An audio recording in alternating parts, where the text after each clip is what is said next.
Bismillahirrahmanirrahim. Nabi pernah berucap, seandainya ada seorang nabi setelahku, niscaya orang itu adalah Umar. Nama dan nasab Umar bin Al-Khattab. Nama lengkapnya adalah Umar bin Al-Khattab bin Nufail. Kabilah Arabnya adalah dari Bani Adi bin Ka'ab bin Lu'ay. Ibunya bernama Hantamah binti Hashim bin Al-Mughirah yang berasal dari Bani Makhzum, bahwasanya dia adalah suku Quraisy asli. Orang-orang memberi Umar kunyah atau nama panggilan Abu Hafs, dan dia digelari dengan Al-Faruq. Sungguh, dialah orang yang pertama diberi gelar Amirul Mu'minin. Umar bin Al-Khattab lahir 13 tahun setelah lahirnya Rasulullah Shallallahu Alaihi Wasallam.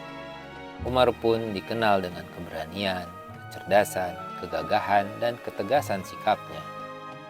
Umar bin Al-Khattab masuk ke Islam pada tahun ke-6 dari kenabian Muhammad SAW, yakni ketika dia berusia 26 tahun. Umar termasuk orang yang pertama-tama masuk Islam, sebelum 40 orang laki-laki dan 11 orang wanita lainnya. Seiring dengan keislaman Umar, maka Islam pun mulai berpengaruh di Mekah dan kaum muslimin bersuka cita. Umar adalah seorang yang lebih dahulu beriman, termasuk 10 orang yang dijamin masuk surga. Bagian dari Khulafaur Rasyidin, merupakan mertua Nabi Shallallahu Alaihi Wasallam, tergolong ulama besar di antara para sahabat Nabi dan orang yang paling zuhud di kalangan mereka. Keutamaannya tidak terhitung, berita mengenai kemuliaan dirinya tidaklah terhingga. Tidak pernah sekalipun dia luput berperang bersama Rasulullah SAW. Meskipun demikian, kami tetap berupaya menyebutkan beberapa gambaran dan ulasan kehidupan Khalifah kedua umat Islam ini agar dapat dijadikan teladan kita semua. Keberanian Umar bin Al-Khattab. Ibnu Asakir meriwayatkan dari Ali bin Abu Thalib, ia bercerita, aku tidak melihat seorang pun yang berangkat berhijrah ke Madinah, kecuali secara sembunyi-sembunyi. Namun, lain halnya dengan Umar bin Al-Khattab. Ketika sudah membulatkan tekad untuk berhijrah, ia mengikatkan pedangnya, serta menggendong tempat anak panah di pundaknya, menggenggam panah-panah di tangannya, lalu mendatangi Ka'bah, menemui para pembesar Quraisy di halamannya, kemudian bertawaf 7 kali. Setelah itu, dia mengerjakan salat 2 rakaat di Maqam Ibrahim. Selanjutnya, dia mendatangi gerombolan orang-orang Quraisy satu demi satu seraya berkata, wajah-wajah yang buruk, siapa saja yang ingin ibunya kehilangan anak, yang ingin menjadikan anaknya yatim, yang ingin menjadikan istrinya janda, maka dipersilahkan baginya menemui aku di balik lembah ini. Sungguh, tidak ada seorang pun dari mereka yang berani maju dan menjawab tantangan Umar. Perhatian Umar bin Al-Khattab terhadap rakyat. Dari Zaid bin Aslam, dari ayahnya, ia menuturkan, suatu hari aku berjalan bersama Umar bin Al-Khattab. Aku berjalan menuju pasar. Di tengah perjalanan, Umar berpapasan dengan seorang wanita muda. Wanita tersebut mengadukan masalahnya. Wahai Amirul Mu'minin, suamiku sudah wafat. Dia mati syahid, sementara dia meninggalkan anak-anak perempuan yang masih kecil, yang masih dalam asuhanku. Demi Allah, mereka belum bisa memasak kaki kambing, dan kami tidak mempunyai tanaman untuk dimakan, ataupun hewan untuk diperah susunya. Aku juga khawatir mereka akan mengalami musim paceklik. Aku sendiri adalah putri Hafab bin Ima al-Ghifari. Ayahku termasuk orang yang pernah ikut terlibat dalam peristiwa Hudaybiyah. Umar pun berhenti sejenak, terdiam bersama wanita tadi, lalu dia menanggapi, selamat atas nasabmu yang dekat. Maksudnya nasab yang dekat dengan suku Quraisy. Kemudian Umar kembali ke rumahnya. Menuju tempat unta berpunggung kuat miliknya ditambatkan. Lantas dia memanggul 2 karung yang berisi penuh makanan di atas punggung unta ini. Tidak hanya itu, Umar bin Al-Khattab meletakkan pula harta sedekah dan pakaian di antara 2 karung besar tersebut. Selanjutnya, Umar menyerahkan tali kekang unta itu kepada wanita muda yang tadi berpapasan dengannya, seraya berpesan, "Tuntunlah unta ini dan usahakan agar tidak hilang hingga Allah memberi kalian rezeki yang lebih baik." Tiba-tiba seseorang berkomentar, "Wahai Amirul Mukminin, banyak sekali engkau memberinya." Maka Umar berseru, "Celakalah kamu. Demi Allah, aku pernah melihat ayah dan saudara laki-laki wanita ini mengepung benteng musuh hingga mereka berhasil menaklukkannya. Setelah itu, kami kaum muslimin mendapat bagian fa'i karena jasa keduanya." Pada suatu malam yang gelap gulita, Umar bin Al-Khattab keluar dari rumahnya. Saat itu, Thalhah bin Az-Zubair melihatnya. Ternyata Umar pergi dan masuk ke dalam rumah seseorang sebelum masuk lagi ke rumah-rumah lainnya. Pagi harinya, Thalhah pergi ke salah satu rumah yang semalam dimasuki oleh Umar. Rupanya di rumah itu ada seorang wanita tua dan buta yang sedang duduk. Kemudian Thalhah bertanya kepadanya, "Untuk apa laki-laki semalam datang itu ke rumahmu?" Wanita itu pun menjawab, "Laki-laki itu selalu datang menemuiku sejak beberapa waktu yang lalu. Tujuan kedatangannya adalah membantu kebutuhanku dan menghilangkan hal-hal menyakitkan yang menimpa diriku." Mendengar jawaban demikian itu, Thalhah bergumam, "Celakalah kamu, wahai Thalhah. Apakah kamu ingin mencari-cari kesalahan Umar?" Kisah ini dinukilkan dari Imam Al-Auza'i. Ibnu Umar bercerita, suatu ketika serombongan saudagar datang, lalu mereka berhenti dan bermukim di area masjid. Melihat kondisi itu, Umar bin Al-Khattab bertanya kepada Abdurrahman bin Auf, "Bersediakah kamu menjaga bawaan mereka malam ini agar tidak ada yang mencurinya bersamaku?" Keduanya pun meronda malam hingga menjaga barang-barang mereka dan mengerjakan salat sebanyak rakaat yang ditentukan Allah bagi keduanya. Tidak lama berserang, Umar mendengar tangisan bayi sehingga dia segera menuju ke tempat sumber suara itu. Sesampainya di sana, dia berkata kepada ibu si bayi, "Bertakwalah kepada Allah dan perlakukanlah anakmu dengan baik." Setelah itu, Umar kembali ke tempat semula.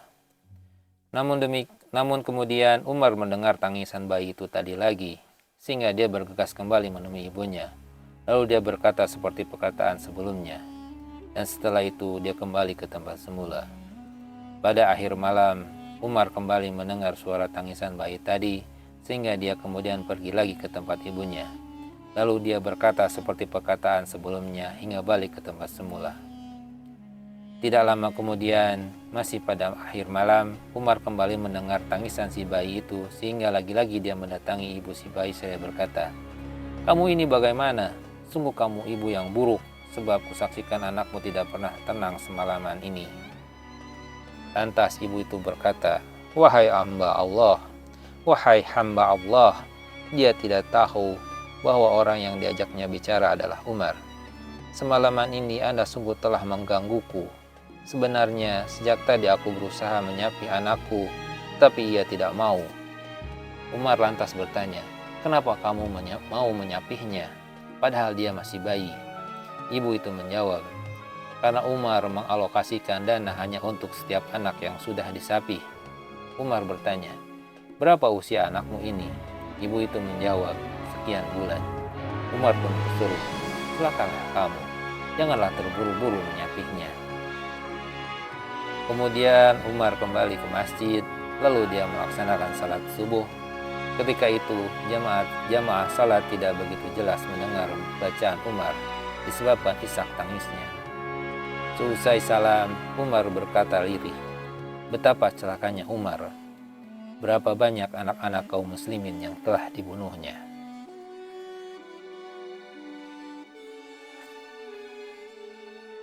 Lalu dia menyuruh seseorang untuk mengumumkan kepada orang-orang, Jangan cepat-cepat menyapi anak-anak kalian, karena mulai sekarang kami mengalokasikan dana untuk setiap bayi yang lahir di keluarga muslim. Setelah itu Umar menuliskan pengumuman ini dan mengirimkannya ke segala penjuru wilayah kekuasaan Islam, yakni menyerukan para penguasa di wilayah-wilayah tersebut agar mengalokasikan dana untuk setiap bayi yang lahir dari keluarga muslim. Dari Zaid bin Aslam, dari ayahnya ia menuturkan bahwasanya Umar bin Al-Khattab pernah berpuasa setahun penuh pada musim paceklik. Apabila sore hari tiba, dia selalu disuguhi makanan roti kering yang dicelupkan ke minyak untuk berbuka puasa. Kondisi demikian terus berlangsung hingga suatu ketika orang-orang menyembelih unta. Lalu dagingnya dibagi-bagikan dan mereka memisahkan bagian daging yang paling enak di atas nampan untuk diberikan kepada Umar. Umar pun disuguhi daging tersebut yang ternyata adalah bagian dari punuk unta dan hatinya. Melihat hidangan itu, Umar bertanya, "Dari mana daging ini?" Mereka menjawab, "Wahai Amirul Mu'minin, daging itu berasal dari unta yang kami sembelih hari ini." Umar berkata, "Bagus, akulah pemimpin terburuk jika sampai makan bagian daging yang paling enak, sementara aku membiarkan orang-orang makan daging bagian yang tidak enak. Angkat nampan ini dan berikanlah makanan selainnya." Maka Umar kembali disuguhi roti kering dan minyak, lantas dia memecah roti itu, lalu mencelupkannya ke dalam minyak. Sesudah itu Umar berkata kepada pelayannya, "Wahai Yarfa, angkatlah nampan berserta minyak ini dan antarkanlah ke rumah ahli bait, keluarga Nabi maksudnya. Sesungguhnya sejak 3 hari yang lalu aku belum sempat mengunjungi mereka. Kupikir mereka juga tengah kesulitan dalam menghadapi paceklik. Berikanlah makanan ini kepada mereka." Ibnu Asakir meriwayatkan sebuah hadis dari Abu Salih Al-Ghifari. Ia menuturkan bahwa dahulu Umar bin Al-Khattab selalu mengunjungi seorang nenek buta yang tinggal di sudut kota Madinah, yakni untuk memberinya minum dan membantunya menyelesaikan segala urusannya. Namun setiap kali menemui nenek itu, Umar mendapati orang lain yang sudah mendahulinya dalam membantunya menyelesaikan urusan wanita tua ini. Maka Umar beberapa kali mencoba mendatangi nenek tersebut, mendatanginya lebih cepat daripada biasanya agar tidak didahului orang tersebut. Hingga suatu ketika Umar mengintai orang tersebut guna mencari tahu identitasnya. Dan rupanya orang tersebut adalah Abu Bakar yang pada saat itu sudah menjadi khalifah. Menyadari hal ini, Umar lalu berkata kepada Abu Bakar, "Demi Allah, ternyata engkaulah orangnya." Abu Razak meriwayatkan dalam musnadnya dari Qatadah Asy-Syabi, mereka bercerita, pada suatu waktu seorang wanita datang menemui Umar bin Al-Khattab dan berkata, "Suamiku selalu mengerjakan sholat malam dan berpuasa siang hari." Umar menanggapi, "Betapa baiknya kamu karena memuji suamimu seperti itu." Ka'ab bin Sur yang pada saat itu tengah bersama Umar berkomentar, "Wanita itu tidak bermaksud memuji suaminya, melainkan mengadukan masalahnya." Umar balik bertanya, "Bagaimana bisa?" Ka'ab menjelaskan, wanita itu hendak memberitahukan bahwa hak nafkah batin yang tidak dipenuhi oleh suaminya. Lantas Umar berkata, "Kalau begitu, putuskanlah perkara mereka." Tidak lama kemudian, Ka'ab kembali dan melapor, "Wahai Amirul Mu'minin, Allah telah menghalalkan bagi sesuami untuk menikah dengan 4 orang istri, sehingga wanita itu mendapat bagian haknya setiap 4 hari sekali dan setiap 4 malam sekali." Abu Razak juga meriwayatkan dari Ibnu Zuraij, ia bertutur, orang yang periwayatannya aku agak benar menceritakan kepadaku bahwa pada suatu malam ketika berkeliling Madinah, Umar bin Al-Khattab mendengar seorang wanita bersenandung syair. Malam terasa begitu panjang dan alam terasa begitu kelam. Mataku tak bisa terpejam tanpa kekasih yang dapat diajak bercengkrama. Kalau bukan karena takut kepada Allah yang tiada sesuatu yang menyamainya, niscaya sudut-sudut rajang ini akan bergoyang-goyang. Mendengar ucapan demikian, Umar kemudian bertanya, "Ada apa denganmu?" Wanita itu menjawab, Sungguh engkau mengikut sertakan suamiku dalam peperangan beberapa bulan yang lalu, dan kini aku amat merindukannya. Umar bertanya lagi, apakah kamu akan melakukan keburukan? Wanita itu menjawab, aku berlindung kepada Allah dari melakukannya. Lantas Umar berkata, sabarlah sebentar lagi, karena suamimu hanyalah utusan. Setelah itu, Umar mengirim utusan kepada suami wanita tadi. Kemudian Umar kembali ke rumahnya dan masuk menemui Hafsah. Lalu dia bertanya, aku ingin menanyakan satu masalah yang penting. Aku berharap kamu bisa membantuku memecahkannya. Berapa lamakah seorang wanita kuat menahan rindunya terhadap suami yang sedang pergi? Mendengar pertanyaannya tersebut, Hafsah langsung menundukkan kepala karena malu. Maka Umar berseru, sesungguhnya Allah tidak pernah malu terhadap kebenaran. Lalu Hafsah mengisyaratkan dengan tangannya, 3 bulan dan maksimal 4 bulan. Umar pun menulis surat berisi imbauan kepada pasukan-pasukan yang dikirimnya untuk tidak berada di luar Madinah lebih dari 4 bulan. Ibnu Sa'ad meriwayatkan dari Al-Ahnaf bin Qais, ia bercerita, kami tengah duduk-duduk di depan pintu rumah Umar ketika seorang budak wanitanya berjalan keluar.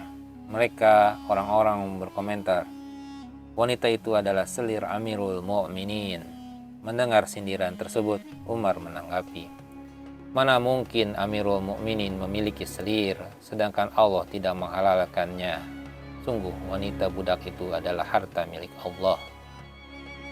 Kami pun bertanya, lalu manakah harta milik Allah yang dihalalkan bagi Amirul Mu'minin? Umar menjawab, tidak halal harta milik Allah bagi Umar, kecuali 2 pakaian ini, 1 pakaian untuk musim dingin dan 1 pakaian untuk musim panas. Tidaklah aku berangkat melaksanakan haji dan umroh, melainkan makananku dan keluargaku sama dengan makanan orang-orang Quraisy, tidak lebih kaya dan tidak lebih miskin. Kedudukanku juga sama seperti orang laki-laki dari kalangan kaum muslimin, yakni sama-sama hamba Allah. Ibnu Sa'ad meriwayatkan pula hadis dari Al-Bara bin Ma'rur. Ia menuturkan bahwasanya Umar bin Al-Khattab keluar menuju mimbar masjid pada suatu hari. Saat itu dia terkena duri dan disarankan oleh para sahabat agar lukanya diolesi dengan madu. Sementara itu di Baitul Mal terdapat ukah, wadah kecil tempat menyimpan lemak. Lantas Umar berkata kepada orang-orang yang bersamanya ketika itu, jika kalian mengizinkanku memanfaatkan lemak ini, aku akan mengambilnya. Akan tetapi jika tidak, berarti lemak ini haram bagiku. Orang-orang pun mengizinkannya.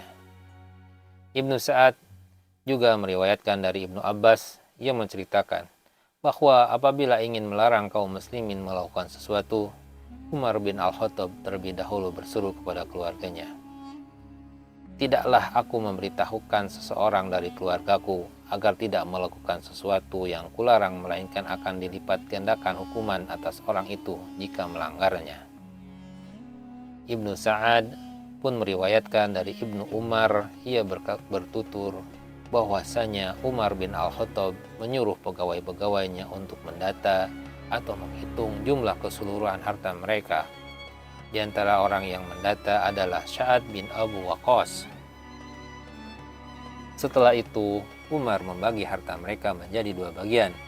Dia mengambil 1 bagian dan sebagian lagi diberikan kepada mereka. Asy-Sya'bi menceritakan, berdasarkan riwayat Ibnu Sa'ad, bahwa apabila hendak mempekerjakan seorang pegawai, Umar bin Al-Khattab mendata harta miliknya terlebih dahulu. Dari Abu Umamah bin Syahal bin Hunayf, berdasarkan riwayat dari Ibnu Sa'ad, ia menuturkan bahwa Umar bin Al-Khattab pernah mengalami masa-masa ketika tidak bisa mengambil sedikit pun harta dari Baitul Mal untuk makan sehari-hari, hingga Umar benar-benar mengalami kesulitan ekonomi. Kemudian dia mengirimkan surat kepada para sahabat Rasulullah SAW guna meminta saran mereka. Dalam surat itu Umar berkata, aku benar-benar kesulitan mengatasi masalah ini. Apa solusi tepat yang mesti kulakukan? Ali menjawab, praktikkanlah solusi hanya makan pagi dan malam hari, atau makan 2 kali sehari. Umar pun mempraktikkan solusi ini. Dari Ibnu Umar, berdasarkan riwayat Ibnu Sa'ad, ia bertutur bahwasanya Umar bin Al-Khattab menunaikan ibadah haji pada tahun 23 Hijriah. Selama pelaksanaan hajinya itu, dia menyedekahkan 16 dinar miliknya seraya berdoa, "Wahai hamba Allah, palingkanlah kami dari harta ini."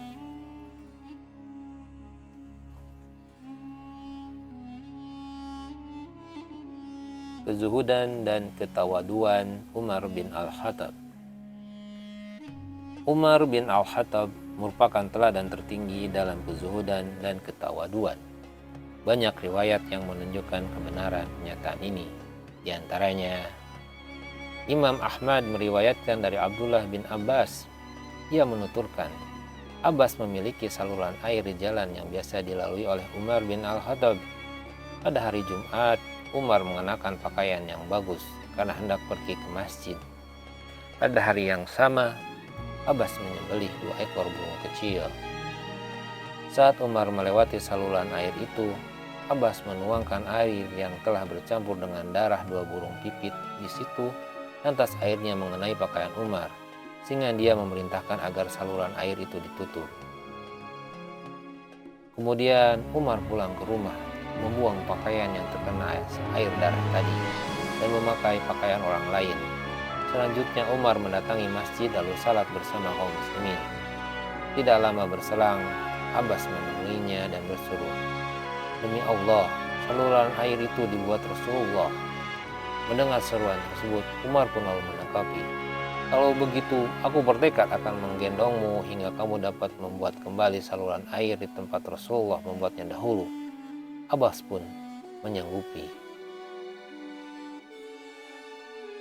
Al-Hasan pernah menyatakan, Umar bin Al-Khattab pernah berkhutbah di hadapan kaum muslimin ketika sudah menjadi khalifah. Sementara pada sarungnya terdapat 12 tambalan. Sama halnya dengan Anas, ia menukilkan hal serupa. Di antara 2 pundak pakaian Umar terdapat 3 buah tambalan. Dari Mus'ab bin Sa'ad, ia bertutur, suatu ketika Hafsah berkata kepada Umar bin Al-Khattab, "Wahai Amirul Mukminin, selayaknya engkau mengenakan pakaian yang lebih halus dari pakaian yang engkau kenakan sekarang. Dan selayaknya engkau makan makanan yang lebih enak dari makanan yang engkau makan sekarang. Karena sesungguhnya Allah telah meluaskan rizki dan menganugerahkan banyak kebaikan kepada engkau." Umar menanggapi, "Aku tidak akan pernah menerima saranmu itu. Tidak ingatkah kamu akan kesulitan hidup yang dijalani oleh Rasulullah? Begitu pula Abu Bakar." Umar terus-menerus berkata demikian hingga membuat Hafsah menangis. Umar lantas berkata kepada putrinya itu, "Demi Allah, aku benar-benar akan mengikuti cara hidup mereka. Aku akan mengikuti cara hidup mereka yang berat. Semoga saja aku mendapat keridhaan Allah dengan meneladani mereka."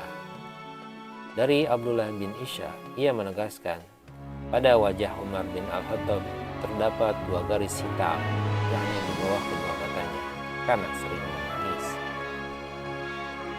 Abdullah bin Umar menceritakan bahwasanya Umar bin Al-Khattab pernah berkata, "Andai kata ada seekor anak kambing yang mati di tepi sungai Efrat, aku benar-benar khawatir Allah akan menghisab Umar karenanya."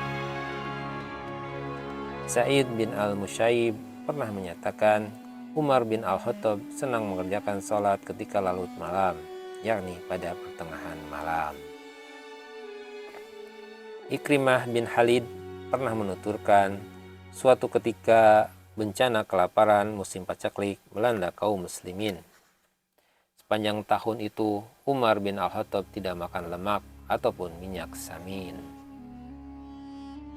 Ibnu Abi Mulaikah mengisahkan, Utbah bin Falqad pernah mengomentari makanan Umar bin Al-Khattab.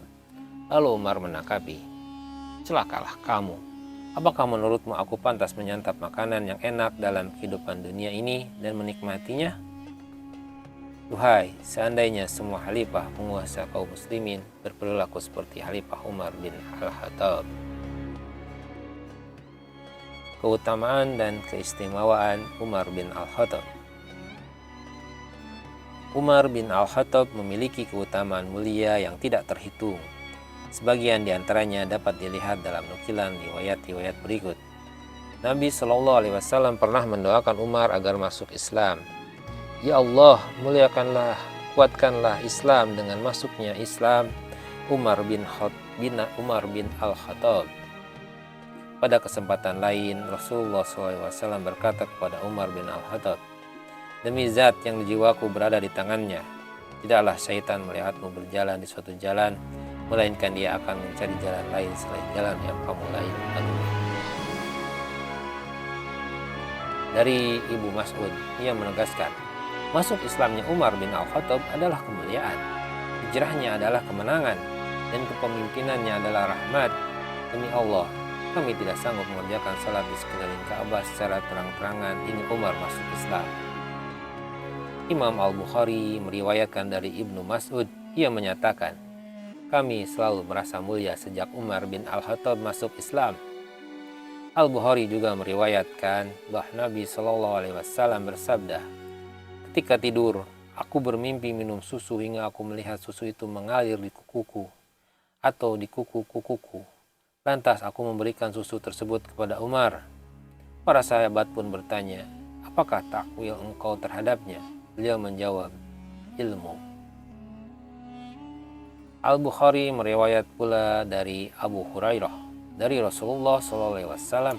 Beliau bersabda, pada zaman orang-orang sebelum kalian ada banyak laki-laki dari kalangan Bani Israel yang diberikan ilham, namun mereka bukan nabi. Jika di kalangan umatku ada orang-orang yang seperti mereka, maka Umarlah orangnya. Abu Dawud meriwayatkan dengan sanad syahih dari Rasulullah, beliau bersabda, sesungguhnya Allah menjadikan kebenaran pada lisan Umar dan hatinya. Para sahabat mengetahui keutamaan yang dimiliki Umar bin Al-Khattab, sebagaimana pernyataan dari Ibnu Mas'ud, apabila nama orang-orang salih disebut, maka nama Umar tidak pernah tertinggal. Di antara kami, Umarlah yang paling mengetahui kitabullah dan paling memahami agama Allah. Ibnu Mas'ud juga menyatakan, seandainya ilmu Umar bin Al-Khattab diletakkan di salah satu sisi timbangan dan ilmu seluruh penduduk bumi diletakkan di sisi timbangan lainnya, niscaya ilmu Umar akan mengungguli ilmu mereka. Uzaifah pernah menegaskan, ilmu manusia terselip di lubang bersama ilmu Umar bin Al-Khattab. Ibnu Umar, putra Umar bin Al-Khattab, menuturkan, Umar mempelajari surat Al-Baqarah selama 12 tahun. Lalu setelah memahami kandungan dari surat tersebut, dia menyembelih seekor sapi. Selanjutnya, kekhalifahan Umar bin Al-Khattab. Umar bin Al-Khattab menjabat sebagai khalifah kaum muslimin sudah mendapat mandat dari Abu Bakar Asy-Siddiq pada hari Selasa 8 Jumadil Akhir 13 Hijriah. Di masa kekhalifahannya, pembebasan Islam atas beberapa wilayah kian meluas. Harta-harta yang diperoleh dari pembebasan itu pun semakin berlimpah. Dan pada masa kekhalifahannya pula, Baitul Maqdis dapat dibebaskan dan kunci-kunci Masjidil Aqsa pun diserahkan kepadanya. Umar bin Al-Khattab merupakan orang pertama yang digelari Amirul Mukminin, orang pertama yang menetapkan kalender Hijriah, orang pertama yang membuat Baitul Mal, dan orang pertama yang menjamaahkan orang-orang untuk mengerjakan sholat malam pada bulan Ramadan. Orang pertama yang selalu menginspeksi kondisi kaum muslimin pada malam hari. Orang pertama yang membuat dewan-dewan. Orang pertama yang membuat kantor-kantor. Orang pertama yang membangun beberapa kota besar seperti Kufah, Basrah, Jazirah, Syam, Mesir, dan Mausul. Orang pertama yang sukses membebaskan beberapa wilayah baru. Orang pertama yang membuat gudang penyimpanan tepung, terigu, kurma, kismis, dan makanan-makanan lainnya yang sangat diperlukan untuk menolong para musafir yang kehabisan bekal. Umar juga membuat gudang makanan di jalan antara Makkah dan Madinah untuk membantu orang-orang yang kehabisan bekal di jalan. Umarlah yang mengeluarkan kaum Yahudi dari Hijaz ke Syam dan yang mengeluarkan kaum Nasrani penduduk Najran ke Kufah. Umar pula yang memindahkan makam Ibrahim yang sebelumnya menempel di Ka'bah ke tempat seperti yang kita saksikan saat ini, dan tujuannya tidak lain untuk meluaskan jalan orang-orang yang bertawaf. Lama waktu masa kekhalifahan Umar bin Al-Khattab adalah 10 tahun, 6 bulan, 4 hari.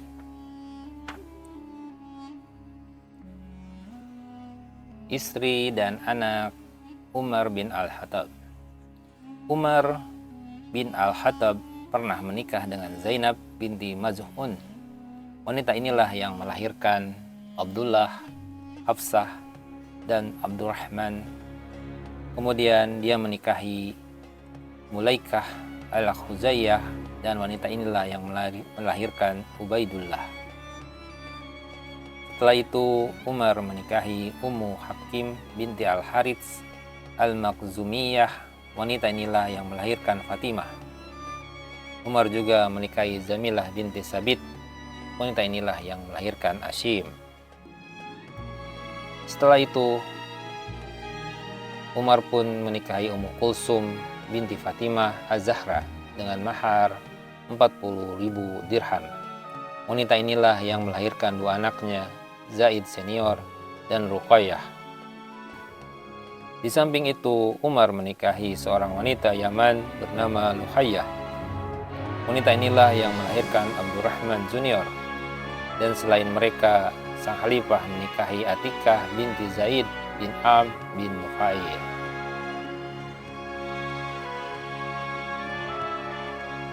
Pengangkatan Umar bin Al-Khattab sebagai khalifah. Sebelum Abu Bakar Asy-Syiddiq wafat, Umar bin Al-Khattab diberikan mandat untuk menjadi khalifah penerusnya. Keputusan ini ditetapkan setelah Abu Bakar bermusyawarah dengan kaum muslimin. Diriwayatkan bahwa Talhah bin Ubaidullah masuk menemui Abu Bakar yang ketika itu sedang sakit. Lalu dia berkomentar, "Engkau telah memberikan mandat kekhalifahan pada Umar untuk menangani urusan kaum muslimin. Padahal seumur hidup engkau tahu mereka selalu membicarakan sikapnya yang selalu keras. Bagaimana jadinya jika nanti dia yang mengurusi kaum muslimin sementara engkau sudah bertemu dengan Allah saat itu? Lalu apa jawaban jika dia bertanya tentang rakyat yang engkau pimpin?" Maka Abu Bakar meminta tolong kepada para sahabat, "Dudukkanlah aku." Orang-orang pun mendudukannya. Lalu dia menanggapi pertanyaan tadi, "Apakah kamu mencoba menakut-nakuti atas nama Allah? Jika kelak aku bertemu dengan Rabbku, kemudian dia menanyaiku, maka aku akan menjawab, aku telah memberikan mandat kekhalifahan kepada keluargamu yang termasuk keluarga terbaikmu." Setelah itu, Abu Bakar menghadirkan Utsman bin Affan secara khusus dan memintanya agar menuliskan surat keputusan mengenai pengangkatan Umar sebagai khalifah. Abu Bakar berkata pada Utsman, "Tuliskanlah kalimat berikut. Bismillahirrahmanirrahim. Inilah yang diputuskan Abu Bakar bin Abu Quhafah kepada segenap kaum muslimin." Namun, sebelum menyelesaikan kalimat tersebut, Abu Bakar jatuh pingsan. Maka Utsman melanjutkan wasiat tertulis itu dengan inisiatif sendiri sesuai kesepakatan kaum muslimin.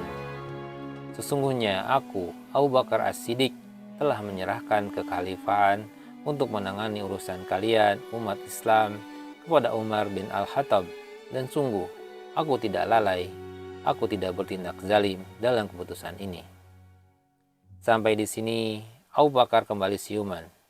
Kemudian dia meminta kepada Utsman, "Bacakanlah untukku." Utsman pun membacakannya.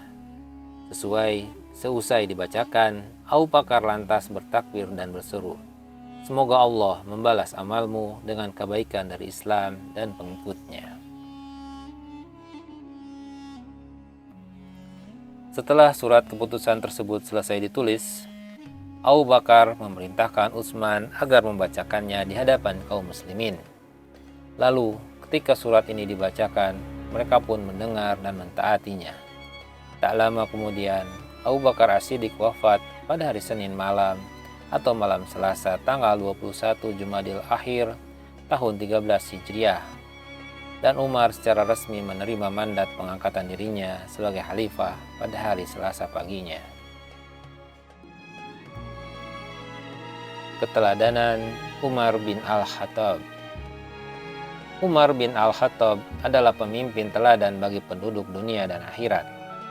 Dan kenyataan ini benar-benar terpatri dalam hati setiap muslim hingga menjadi sesuatu yang tak terbantahkan lagi. Umar adalah orang ketiga di kalangan umat ini dalam perkara keutamaan dan posisi terbaik, yakni setelah Nabi SAW dan Abu Bakar As-Siddiq. Demikianlah kesepakatan para ulama salaf dan khalaf dari kalangan Ahlus Sunnah wal Jamaah. Umar bin Al-Khattab adalah sosok yang lidahnya selalu mengatakan kebenaran, yang dikenal adil, berani, konsisten, dan khusyuk dalam beribadah, serta yang giat dalam berjihad dan populer dengan ilham, petunjuk Allah yang hanya layak diberikan kepada wali-walinya.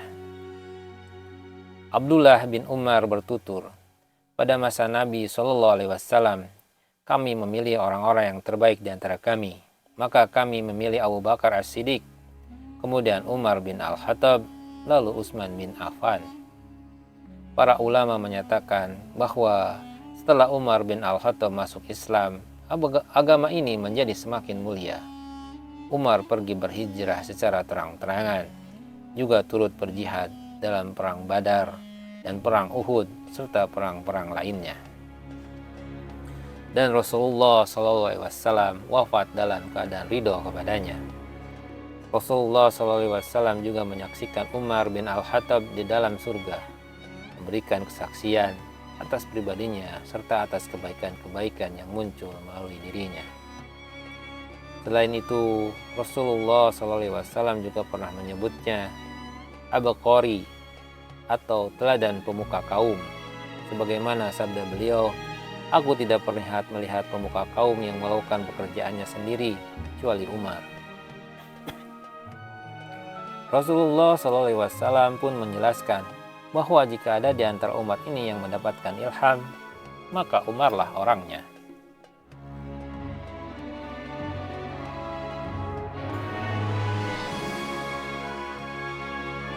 Umar bin Al-Khattab adalah orang terdekat Rasulullah SAW yang sering diminta saran dan hal-hal penting. Umar juga merupakan mertua Rasulullah setelah anaknya Hafsah dijadikan istri beliau. Rasulullah juga pernah mengabarkan kepada Umar bahwa syaitan-syaitan takut kepadanya. Di antara keistimewaan Umar adalah sebagian pendapatnya yang disepakati oleh Al-Quran, yaitu ada 15 tempat di dalamnya. Ali bin Abi Thalib berkata, kami benar-benar melihat di dalam Al-Quran perkataan yang berasal dari perkataan Umar, dan ada pula yang berasal dari pendapatnya. Abdullah bin Umar, putranya, pernah menegaskan, tidaklah suatu masalah muncul di kalangan kaum muslimin, kemudian dikemukakan berbagai pendapat oleh para sahabat guna menyelesaikannya, lalu Umar turut mengungkapkan pendapatnya, melainkan ayat Al-Quran turun dan menyepakati pendapat Umar.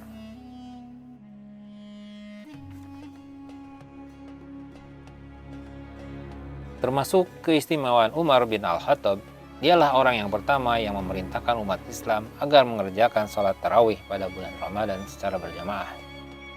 Umar pula orang pertama yang digelari Amirul Mu'minin, yang menetapkan kalender Hijriah, yang menggiatkan patroli pada malam hari, yang membawa tongkat kayu dan memukul dengannya, yang menyusun undang-undang pajak bumi, yang membangun kota-kota peradaban tinggi, yang mengangkat para qadi, yang membuat instansi-instansi pemerintahan, dan yang mengalokasikan dana untuk kebutuhan rakyatnya. Umar juga melaksanakan haji bersama kaum muslimin sebanyak 10 kali berturut-turut, dan bersama Ummahatul Mu'minin pada terakhir kali dia melaksanakannya. Kisra Persia, raja-raja Romawi, dan para pemuka Arab tunduk pada kekuasaan Umar bin Al-Khattab. Tongkat Umar dianggap lebih berwibawa daripada pedang Al-Hazaz, Kabarnya, orang-orang sampai tidak berani duduk-duduk di pekarangan rumah mereka karena takut dilihat Umar. Dikabarkan pula bahwasannya anak-anak kecil yang sedang bermain, jika melihat Umar datang langsung bubar, kendatipun Umar sebenarnya bukanlah sosok laki-laki otoriter ataupun sombong. Keadaan Umar setelah menjadi khalifah sama seperti keadaan yang sebelumnya. Bahkan tatkala memegang tampuk kekhalifahan, sifat tawadunya kian menonjol. Para qori yang dijadikannya rekan dan teman bermusyawarah Umar bin Al-Khattab adalah orang-orang yang berusia antara 30 sampai 50 tahun. Serta beberapa di antara mereka berasal dari para kaula pemuda. Adapun di antara keistimewaan Umar bin Al-Khattab adalah senantiasa mengevaluasi kinerja setiap gubernur yang diangkat olehnya di wilayah-wilayah kekuasaan Islam, seperti mempertanyakan dari mana perolehan harta kekayaannya. Umar juga melarang para gubernur itu menindas rakyat, dan ia memerintahkan agar membuka lebar-lebar pintu rumah untuk menerima pengaduan orang-orang. Terkadang Umar memanggul kirbah, wadah air yang membuat dari kulit, milik janda-janda Madinah di atas pundaknya. Kadang pula Umar bin Al-Khattab memanggul harta dari Baitul Mal untuk dibagi-bagikan kepada mereka, dan memerahkan susu kambing untuk mereka. Dan kadang juga Umar membantu menyalakan api dengan ubub mereka, meniupnya hingga berkobar, ataupun memanaskan bara dan asapnya.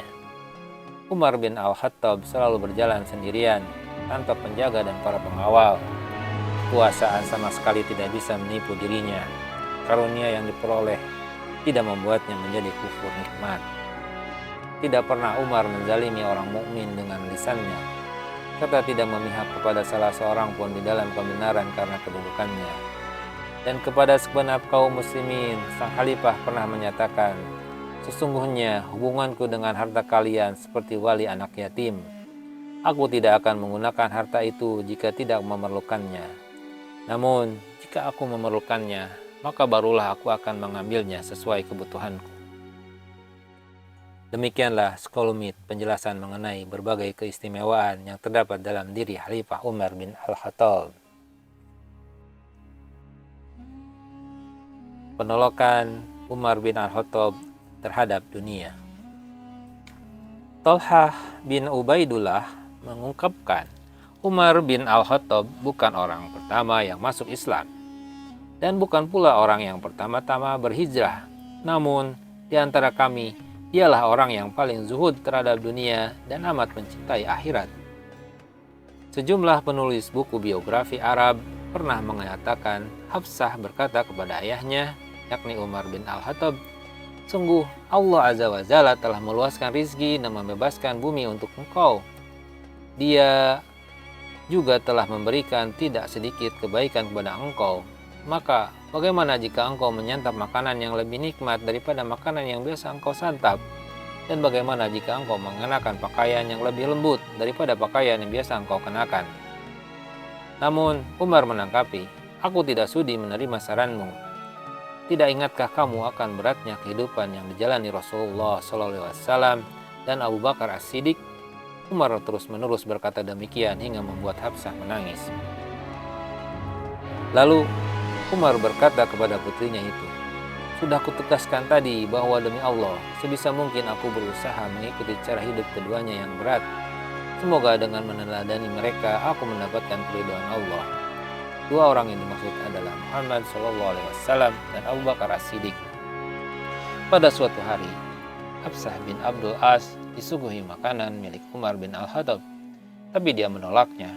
Umar pun bertanya, "Apa yang membuatmu enggan untuk menyantap makanan kami?" Hafs kemudian menjawab, "Makananmu kasar dan keras. Aku lebih menyukai makanan lembut yang sudah dibuatkan untukku. Karena aku biasa memakan yang demikian." Lantas Umar pun bertanya, "Apakah menurutmu aku tidak mampu menyuruh seorang menyembelih kambing dan membuang bulu-bulunya, lalu menyuruh orang lain memberikan tepung dan menyaringnya di secari kain, dan menuangkan air di atasnya hingga menjadikan roti yang lembut? Lalu aku menyuruh orang lain lagi membawakan padaku satu sya tepung, memasukkannya ke dalam su'un, dan dan menuanginya adonan tadi dengan air sehingga daging kambing itu terlihat seperti darah hati kijang. Hafs lantas menjawab, "Menurutku engkau memang tahu betul perihal kehidupan yang nikmat." Umar menanggapi, "Tepat sekali. Demi zat yang di jiwaku berada di tangannya, seandainya tidak khawatir kebaikanku akan berkurang, niscaya aku akan mengikuti kalian dalam menikmati kehidupan yang lembut." Suatu ketika, Umar bin Al-Khattab ingin sekali menyantap ikan segar. Yarfa, pelayannya, langsung mengendari hewan tunggangannya dan bolak-balik berupaya mendapatkan ikan segar selama 2 malam berturut-turut. Setelah mendapatkan ikan itu, Yarfa membeli keranjang kecil untuk menyimpannya, sampai diberikan kepada Umar. Kemudian, Yarfa menghampiri hewan tunggangannya tadi dan membersihkan badannya dari keringat. Lalu Umar yang melihat kondisi hewan itu berseru, "Salah satu hewan ternak tersiksa hanya untuk memenuhi keinginan Umar. Demi Allah, Umar tidak boleh mencicipi ikan ini." Pada suatu hari, Umar bin Al-Khattab masuk ke rumah anaknya, Abdullah. Ternyata ada daging di sisinya. Umar lantas bertanya, "Daging apa ini?" Abdullah menjawab, "Aku ingin sekali memakannya." Umar kembali bertanya, "Apakah setiap yang kamu inginkan harus dimakan? Cukuplah. Seorang dianggap telah melampaui batas apabila dia memakan setiap makanan yang diinginkannya." Umar bin Al-Khattab pernah diberi sejumlah harta, lalu harta itu disimpan di masjid. Umar pun keluar dari rumahnya menuju masjid, lalu dia memeriksa dan melihat harta tersebut. Tiba-tiba air matanya jatuh bercucuran. Maka Abdurrahman bin Auf bertanya, "Wahai Amirul Mukminin, mengapa engkau menangis?" "Demi Allah, bukankah seharusnya engkau bersyukur?" Umar menjawab, "Sungguh, tidaklah harta seperti ini diberikan kepada suatu kaum, melainkan yang demikian itu sama saja dengan menanamkan benih permusuhan dan perselisihan di antara mereka." Suatu ketika Umar bin Al-Khattab mendapat kiriman berupa minyak misik atau batu ambar dari Bahrain. Kemudian dia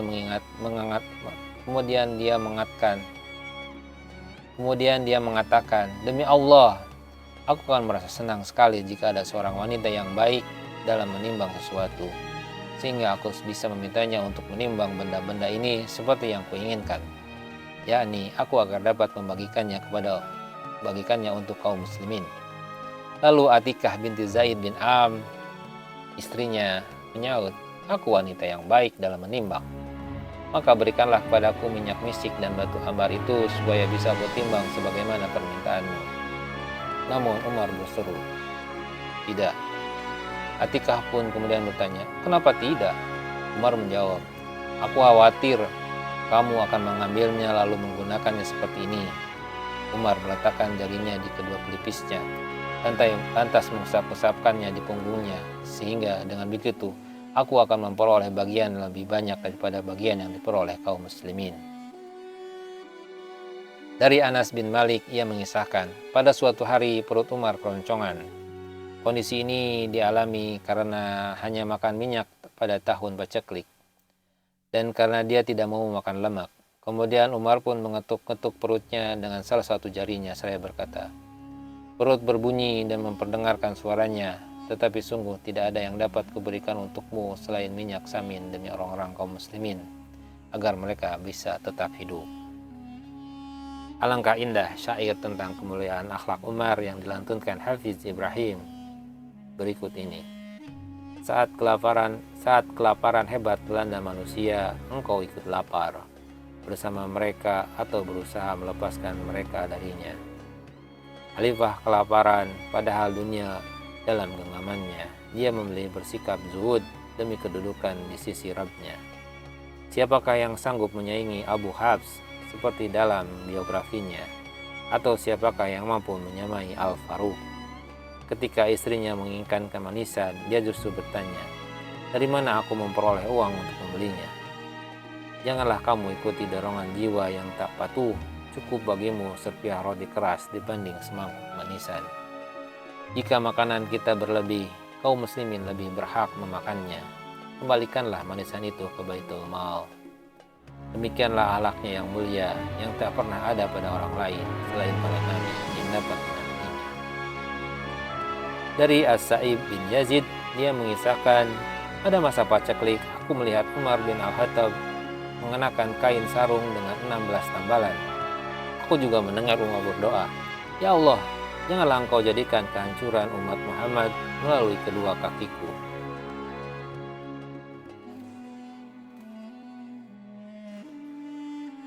Dari Amir bin Rabi'ah, ia bercerita, aku menunaikan ibadah haji dari Madinah menuju Makkah bersama Umar bin Al-Khattab. Hingga kami kembali lagi ke Madinah, Umar tidak pernah mendirikan kemah atau tenda. Akan tetapi, dia hanya meletakkan kain dan permadani yang terbuat dari kulit di atas pohon lalu berteduh di bawahnya. Dari Al-Hasan, ia menuturkan bahwa suatu ketika Umar melewati tempat pembuangan sampah, kemudian tiba-tiba dia berhenti di situ, seolah-olah menarik para sahabatnya untuk berhenti juga. Namun mereka merasa jijik dengan tempat sampah itu. Lantas Umar berkata, seperti inilah dunia yang sangat kalian inginkan itu. Selanjutnya, waro' dan takutnya kepada Allah Umar bin Al-Khattab. Umar bin Al-Khattab tetap berdagang meskipun telah menjadi khalifah. Bahkan dia sudah mempersiapkan kafilah dagang ke negeri Syam. Sebelum berangkat, dia mengirim utusan kepada salah seorang sahabat Rasulullah untuk meminta pinjaman uang sebesar 4.000 dirham. Sahabat Rasulullah pun berpesan kepada utusan Umar, sampaikan kepada Umar bahwa menurutku sebaiknya dia mengambil uang tersebut dari Baitul Mal saja dan nanti dikembalikan lagi. Ketika utusan tadi kembali menghadap Umar dan menyampaikan pesan sahabat Rasulullah itu, Umar pun merasa terganggu. Oleh karena itu, dia menemui sahabat Rasulullah itu dan bertanya kepadanya, benarkah kamu yang menyarankan agar Umar mengambil uang dari Baitul Mal? Seandainya aku meninggal sebelum kamu, niscaya kalian akan membincangkan uang ini sudah diambil Amirul Mukminin. Maka mintalah uang itu kepadanya. Karena itulah aku ditagih pada hari kiamat kelak. Tidak, aku tidak akan mengambilnya. Akan tetapi aku ingin meminjamnya dari seseorang yang amanah dan berani. Sebab jika aku meninggal, dia bisa melunasinya dengan mengambil hartaku. Dari Al-Miswar bin Makhramah, ia pernah menyatakan, kami selalu menyertai Umar bin Al-Khattab dan penyertaan itu tidak lain untuk mempelajari kewaroannya. Dari Abdullah bin Asy'ari, suatu ketika dia keluar menemui Umar bin Al-Khattab dan bertamu di rumahnya. Umar memiliki seekor unta yang susunya biasa diperah. Ketika itu, pelayannya hendak bepergian memberi Umar air susu hasil perahan unta lain. Namun, Umar tidak mau menerimanya seraya berseru, celaka kamu, dari mana susu ini? Pelayan itu menjawab, wahai Amirul Mukminin, seekor unta ditinggal mati anaknya, sehingga susunya boleh diminum siapa saja. Maka aku memerah susu unta itu untuk engkau, sebab unta tersebut sudah menjadi harta Allah yang bebas dimanfaatkan siapapun juga. Umar kembali berseru, celakalah kamu karena telah memberikan api neraka. Panggilkan Ali bin Abi Thalib ke sini. Pelayan itu pun memanggil Ali. Lalu Umar bertanya kepadanya, susu ini berasal dari unta yang dianggap sebagai harta Allah. Lalu pelayanku itu menyuguhkanku kepadaku. Apakah menurutmu ini halal untukku? Ali lantas menjawab, benar wahai Amirul Mukminin, susu beserta dagingnya halal untuk engkau.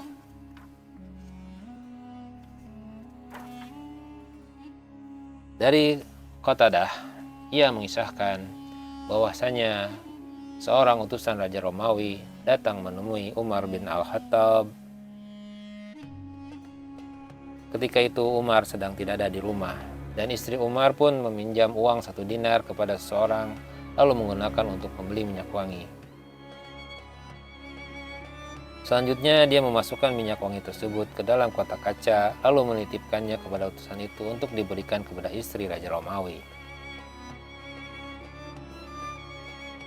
Setelah utusan itu kembali dan menemui istri sang Raja Romawi, wanita ini langsung mengeluarkan minyak wangi tadi dari tempat penyimpanannya, lalu memenuhi kotak-kotak kaca miliknya dengan beberapa butir permata. Istri Raja Romawi itu lantas berseru, pergi dan berikanlah kotak-kotak kaca ini kepada istri Umar. Sudah utusan itu memberikan kotak tersebut kepada istri Umar, dia langsung mengeluarkan isinya dan menghamparkannya di atas karpet. Selanjutnya, Umar masuk ke dalam rumah, lalu istrinya memberitahukan kepada suaminya tentang asal-usul harta permata-permata itu. Tanpa menunggu, Umar segera mengambil permata-permata itu lalu menjualnya. Dan dari hasil penjualannya, Umar berikan 1 dinar kepada istrinya, sedangkan selebihnya dimasukkan ke dalam kas Baitul Mal. Hati Umar bin Al-Khattab hampir luluh dan tersentuh setiap kali melihat dari kejauhan sana cahaya-cahaya langit dari Robnya berkelebatan di sekitarnya, sehingga tidak terhenti-hentinya dia mengulangi kalimat yang menggetarkan kalbu ini. Apakah yang akan kamu katakan pada Robmu esok di akhirat, hai Umar? Hal serupa pernah dilukilkan oleh Abdullah bin Auf dari ayahnya, dari kakeknya. Dia bertutur, pada suatu hari Umar bersuruh kepadaku sambil mengangkat alat pemukulnya. Aku pun berkata, aku mengingatkan kau supaya ingat kepada Allah. Maka Umar langsung membuang alat pemukul itu. Lalu dia berkata, kamu telah mengingatkanku pada sesuatu yang besar. Perhatikanlah ungkapan, apa yang akan kamu katakan pada Robmu esok di akhirat, hai Umar. Ungkapan ini biasa kita ucapkan dengan mudah dan tanpa beban. Namun, bagi Umar, kalimat seperti itu mampu membuatnya hatinya terguncang hebat. Al-Ahnaf bin Qais bercerita, aku sedang bersama Umar bin Al-Khattab ketika seorang laki-laki menemuinya. Lalu laki-laki itu berkata, wahai Umar, ikutlah bersamaku dan penuhilah hakku pada fulan yang telah menzalimiku. Umar lantas mengangkat alat pemukul miliknya, lalu dia memukulkannya ke kepala laki-laki itu seraya berkata, kalian mengabaikan Amirul Mukminin ketika dia mendatangi kalian. Tetapi ketika dia sedang sibuk mengurusi kaum muslimin, kalian malah mendatanginya seraya berkata, penuhilah hakku. Karena diperlakukan demikian, laki-laki itu segera pergi sambil marah-marah. Setelah tidak terlihat lagi, Umar lalu berkata, panggilkan laki-laki tadi. Tatkala laki-laki itu sudah dibawa kembali, Umar memberikan alat pemukul miliknya seraya berseru, ambillah ini dan balaslah aku. Namun laki-laki tersebut menjawab, tidak, demi Allah, sungguh aku telah menyerahkan urusan ini kepada Allah dan kepada engkau. Umar pun bertanya, apa maksudmu? Apakah kamu hendak menyerahkan urusan ini kepada Allah dengan berharap pahala darinya, ataukah kamu menyerahkan urusan ini kepadaku supaya aku menyadari kesalahanku? Lalu laki-laki itu menanggapi, aku memilih menyerahkan urusan ini kepada Allah.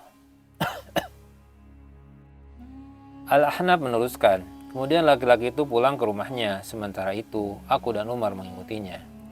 Sesampainya kami di rumahnya, laki-laki itu pun mengerjakan salat 2 rakaat. Seusai sholat, laki-laki itu duduk bersama kami dan berkata, wahai Ibnu Al-Khattab, dahulu engkau seorang yang berderajat rendah, lalu Allah meninggikanmu.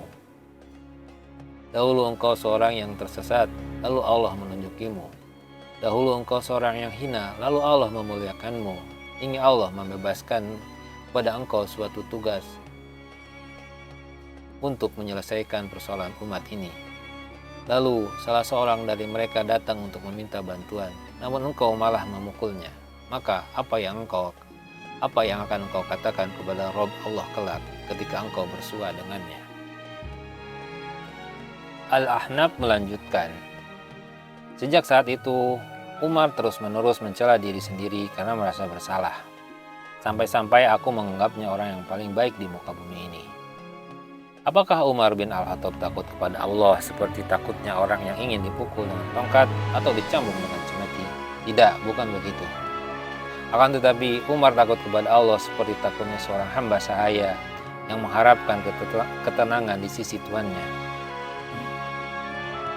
sehingga dia rela merendahkan diri kepadanya sebagai bentuk pemuliaan dan pengagungan, serta merasa malu jika bertemu dengannya dalam keadaan kekurangan. Inilah kalimat-kalimat yang selalu dilantunkan Khalifah Umar. Dahulu kamu seorang yang berderajat rendah, lalu Allah meninggikan derajatmu. Dahulu kamu seorang yang tersesat, lalu Allah memberimu petunjuk.